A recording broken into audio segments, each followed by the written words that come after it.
টাকা সঙ্গে রাখো, তোর বাবার আমলের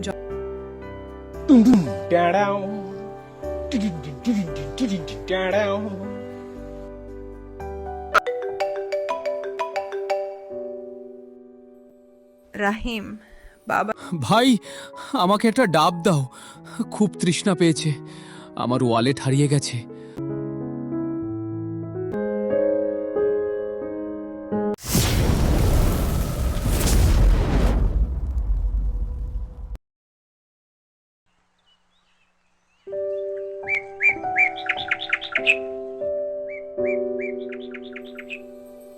রাহিম রে, আর একটা গরম রুটি খাইয়া যা বাবা। শহরে গিয়া কোথায় কবি কি খাইবি? সারাদিন তো না খায়া খাটাখাটনি করবি। মা, বললাম তো আর খাবো না। প্রতিদিন একই ঘ্যান ঘ্যান ভালো লাগে না। শহরে কাজের ইন্টারভিউ আছে, দেরি হয়ে গেলে সব শেষ হয়ে যাবে। বোঝো না কেন? হ্যাঁ রে বাবা, বুঝুম না কেন। শহরের তো বড় বড় কারবার, তবে খালি পেটে বাইরে যাইতে নাই রে বাপ।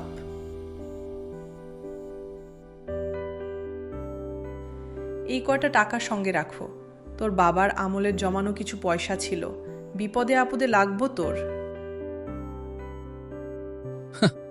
এই সামান্য কয়টা টাকায় শহরে আধ ঘন্টাও চলা যায় না। ঠিক আছে, দাও, সময় নষ্ট করো না, আমি চললাম।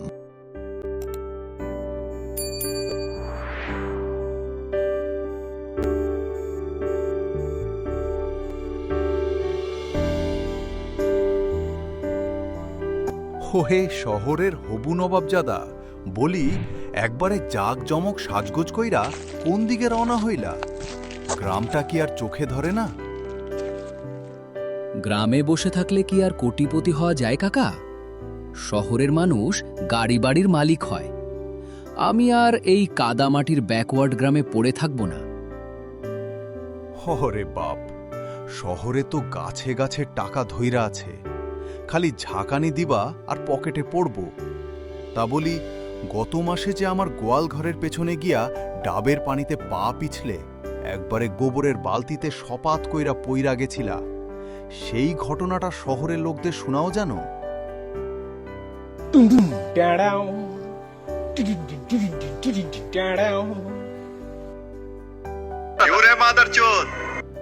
ওরে বাবারে, ওরে আমার খাঁটি গাভাবির দুধরে, ওরে পাজি ছাগল, তোরে আমি জবেহ কইরা খামু। ইস কাকা, আপনার এই আজগুবি গ্রামের ছাগলগুলোরও কোনো কাণ্ডজ্ঞান নেই। ভালো জামা কাপড় নষ্ট করে দিল। আমি চললাম।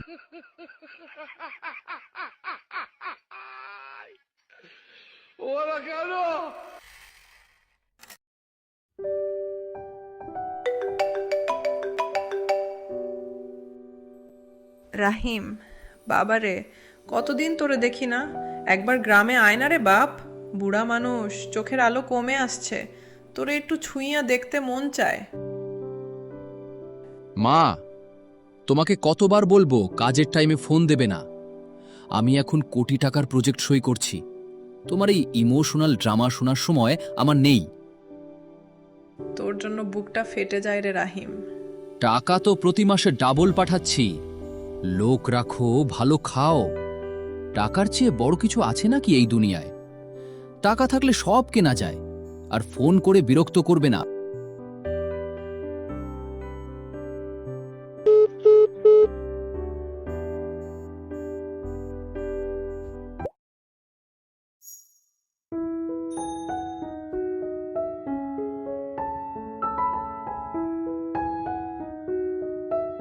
কি কি হলো? আমার ওয়ালেট কই? আমার ক্রেডিট কার্ড, লাখ টাকা, ফোন, সব কই গেল?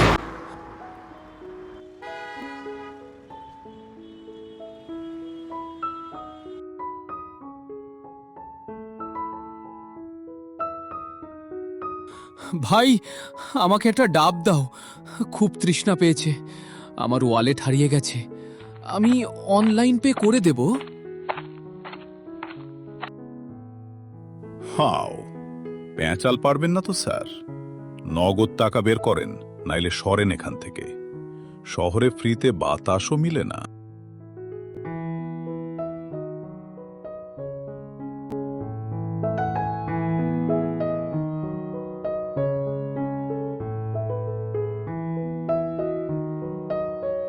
কি হলো যুবরাজ?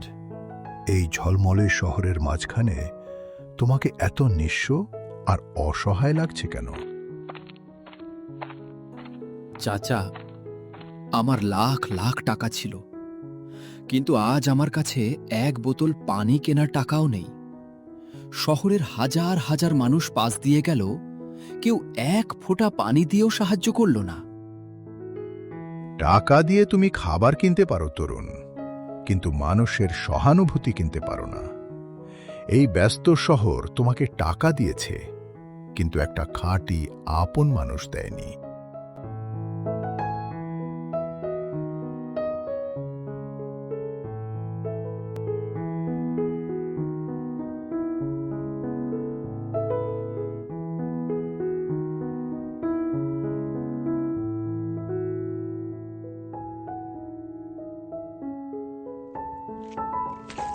ভাইয়া, আপনার কি খুব খিদে পেয়েছে? আপনি কাঁদছেন কেন? হ্যাঁ রে ছোট ভাই, খুব খিদে পেয়েছে, কিন্তু আমার কাছে তোকে দেওয়ার মতো কোনো টাকা নেই। টাকার কথা কে বলেছে ভাইয়া? আমার মা বলেছে নিজের খাবার ভাগ করে খেলে পেটও ভরে মনও ভরে।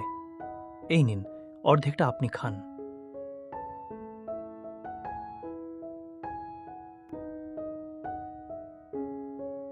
এত ছোট একটা বাচ্চা, আর আমার ভেতরের মানুষটা টাকার অহংকারে এত বড় পশুর মতো হয়েছিল। আমি কি ভুলটাই না করেছি?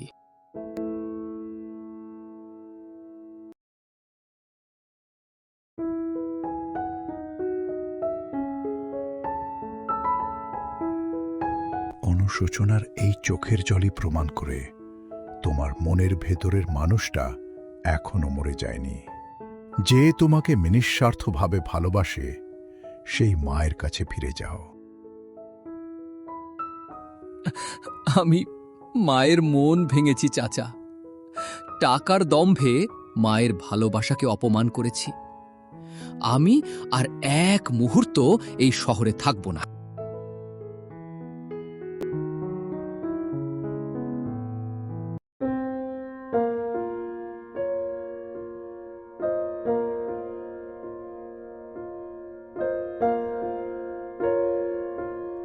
মা, আমাকে মাফ করে দাও মা। তোমার কুপুত্র ফিরে আসছে মা।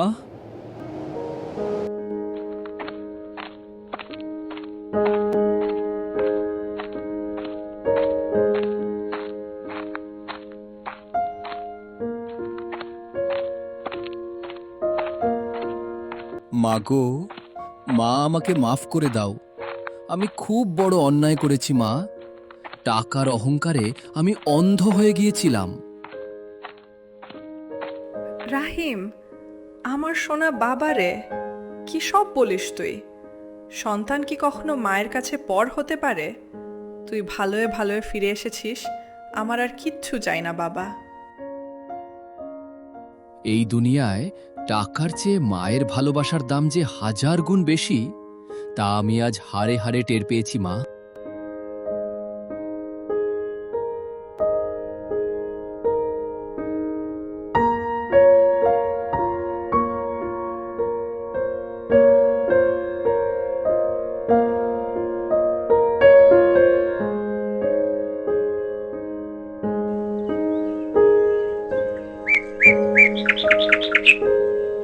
টাকা জীবনের প্রয়োজন মেটাতে পারে, কিন্তু জীবনে আসল শান্তি ও সুখ আনে আপন মানুষের ভালোবাসা।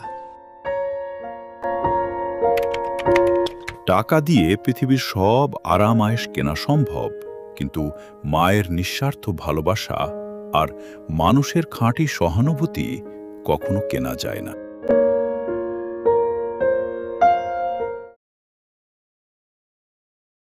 খরচ করার জন্য নয়, টাকা জমিয়ে রাখলেই মানুষ ধনী হয়। বাক্সটি ভর্তি ছিল সোনার মুদ্রা আর টাকায়। ছাগলটি তার লুঙ্গির এক কোণা মুখে ধরে টানতে শুরু করল। বাঁচাও, চোর আমার কাপড় নিয়ে যাচ্ছে। কিছুক্ষণ পর নিজের জন্য না,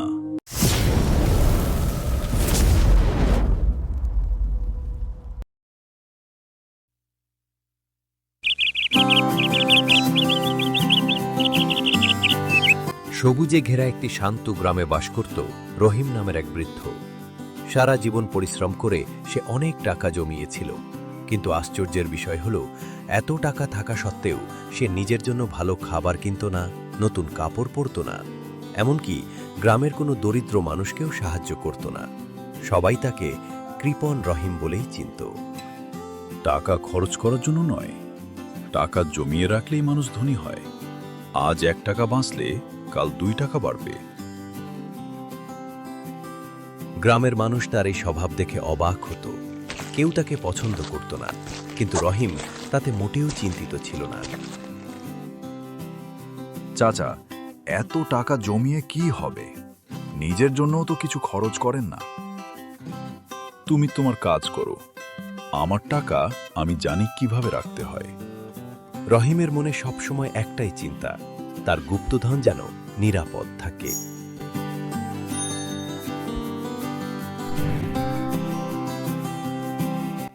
এক রাতে রহিম তার ঘরের মেঝের নিচ থেকে একটি পুরনো লোহার বাক্স বের করল। বাক্সটি ভর্তি ছিল সোনার মুদ্রা আর টাকায়। আহা, আমার সারা জীবনের সঞ্চয়, কেউ যদি এটা পেয়ে যায় তাহলে তো সব শেষ। সে সিদ্ধান্ত নিল বাক্সটি এমন জায়গায় লুলুকিয়ে রাখবে যেখানে কেউ খুঁজে পাবে না। বাগানের বড় আম গাছটার নিচে রাখলে কেউ সন্দেহও করবে না। রাতের অন্ধকারে সে একটি গর্ত খুলল এবং বাক্সটি মাটির নিচে পুঁতে দিল। এখন আমার গুপ্তধন একদম নিরাপদ। কিন্তু সে জানত না, দূর থেকে কেউ তার সবকিছু দেখছে।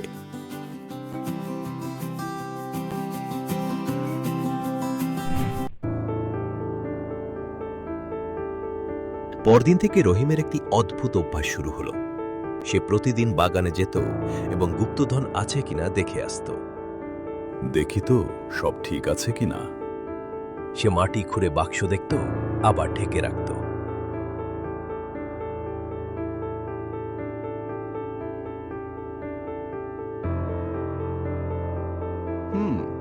বুড়ো প্রতিদিন এখানে আসে কেন?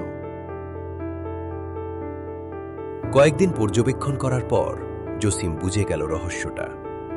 আচ্ছা, তাহলে এখানে কিছু মূল্যবান জিনিস আছে।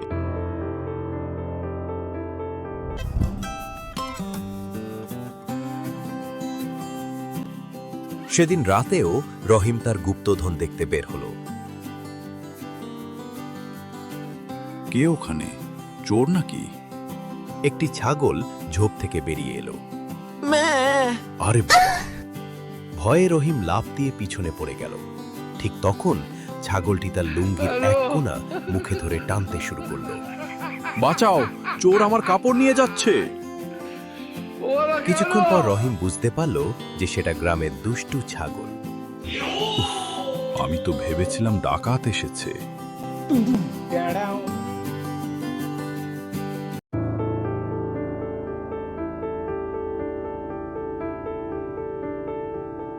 কয়েকদিন পর এক অন্ধকার রাতে জসিম সুযোগ পেল। আজ বুড়ো ঘুমাচ্ছে, এখনই সময়।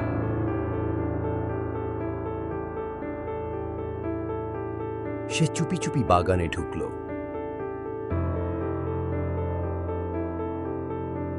মাটি খুলল এবং গুপ্তধনের বাক্স বের করে নিল। এত টাকা! আজ আমার ভাগ্য খুলে গেল। চোর বাক্স নিয়ে অন্ধকারে মিলিয়ে গেল।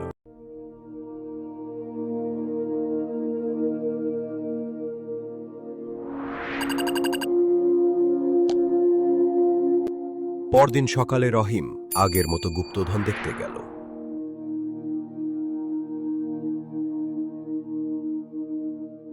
এ কি, গর্তটা খোলা কেন? সে মাটি খুঁড়ে দেখল, বাক্স নেই। আমার গুপ্তধন, আমার সব শেষ। সে মাটিতে বসে কান্না শুরু করল। সারা জীবনের সঞ্চয় চলে গেল।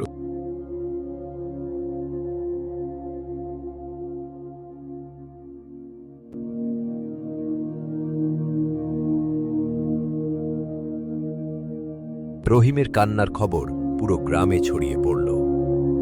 চাচা, কি হয়েছে? আমার সব টাকা চুরি হয়ে গেছে।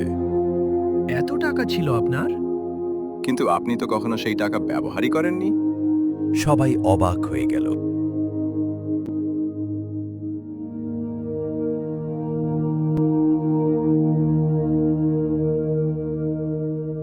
গ্রামের জ্ঞানী বৃদ্ধ হাকিম সাহেব এগিয়ে এলেন। রহিম, আমি একটা প্রশ্ন করতে চাই। করুন। তুমি কি কখনো সেই টাকা খরচ করতে? না। নিজের জন্য? না। অন্য কারো উপকারে? না। তাহলে বাক্সে টাকা ছিল আর পাথর ছিল, পার্থক্য কোথায়? কথাটা শুনে সবাই চুপ হয়ে গেল। যে সম্পদ কারো কাজে আসে না, তার মূল্যও নেই।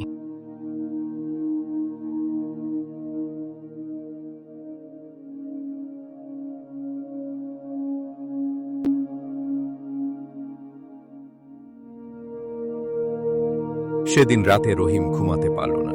সে বারবার হাকিম সাহেবের কথা ভাবতে লাগল। সত্যি তো, আমি সারা জীবন শুধু জমিয়েছি, কখনো ব্যবহার করিনি। প্রথমবারের মতো সে নিজের ভুল বুঝতে শুরু করল। যদি সময়টা আবার ফিরে পেতাম।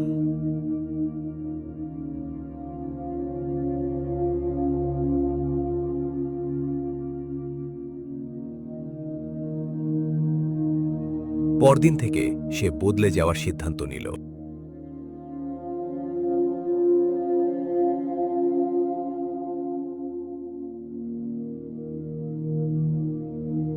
যদিও গুপ্তধন ফিরে পাওয়া যায়নি, রহিম তার বাকি সম্পদ সঠিক কাজে ব্যবহার করতে শুরু করল।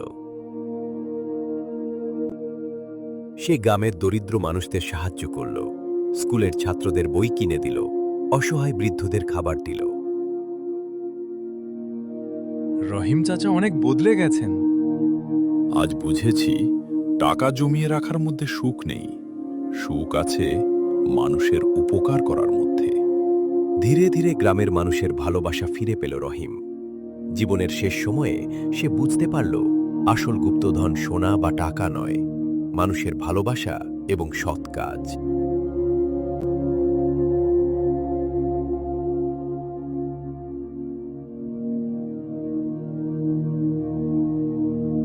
মরাল অব দ্য স্টোরি: শুধু সম্পদ জমিয়ে রাখলে তার কোনো প্রকৃত মূল্য হয় না। সম্পদের আসল মূল্য তখনই যখন তা নিজের ও অন্যের উপকারে আসে। লোভ ও কৃপণতা মানুষকে সুখী করতে পারে না। সৎ কাজ এবং মানুষের ভালোবাসাই জীবনের প্রকৃত গুপ্তধন।